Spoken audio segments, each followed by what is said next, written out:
I'm getting all my ums and ahs. I'm getting all my ums and ahs out of the way. So I think we're pretty good. Okay. I'll start right now. Good evening. My name is Chris DeGrazio. I am a freelance court reporter in my third year here in Fort Pierce, Florida. It's about an hour and a half south of Orlando on the East Coast. My title is, for the speech, is An Androgynous No Shave November.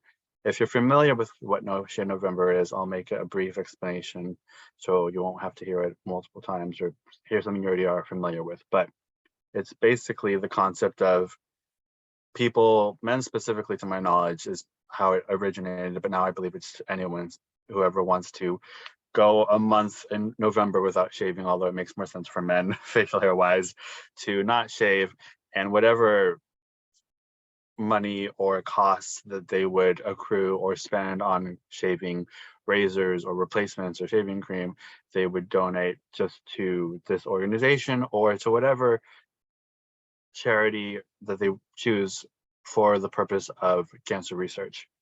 And I just looked it up online. I found a few different dates, but around my knowledge, 2009 to 2012 was when I really became more familiar with it.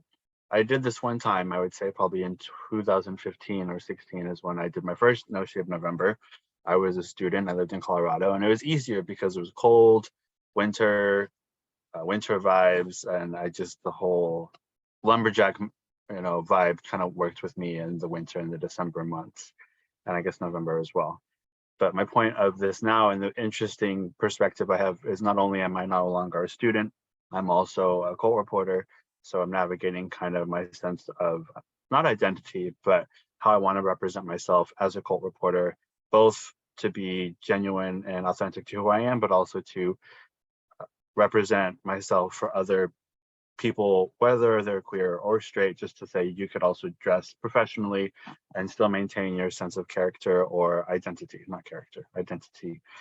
So I kind of figure these things out as I go along, and I always dress professionally when I'm on the job. But this is kind of interesting as far as now I'm androgynous, not now, but specifically in this field. I thought I was going to have to change how I presented myself and how I spoke. I thought I was going to have to cut my hair off and dress differently to be accepted, to be hireable and employable, because I think to some degree that's what I was told, ingrained. That's what people who cared about me kind of made that impression upon me as I was younger, because they meant well and they wanted me to be successful. It wasn't out of bigotry, possibly ignorance, but it was still with good intentions. So now I'm still figuring out who I am and how I want to present myself, and I've had have a really stable grasp on that.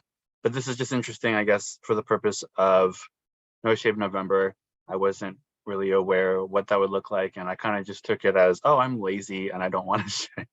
I don't want to shave. But then I put it into another, I guess I applied it to another aspect of my life, which was productivity. And so this is, I guess, why it's interesting to me, or for the purpose of androgyny. I'm still androgynous, as I prefer to be. I definitely wear more plaid flannels and baggy pants in the winter because it's just fun, and I feel like I can eat more during the winter. But the interesting point is I actually I moved a lot of my high heels, a lot of my makeup, a lot of the things that I kind of felt may have temporarily delayed my productivity or became a distraction for the purpose of, oh, I want to organize or clean this because it's not tidy, or I'm spending a lot of time figuring out what I want to look like or how I want to dress for this occasion.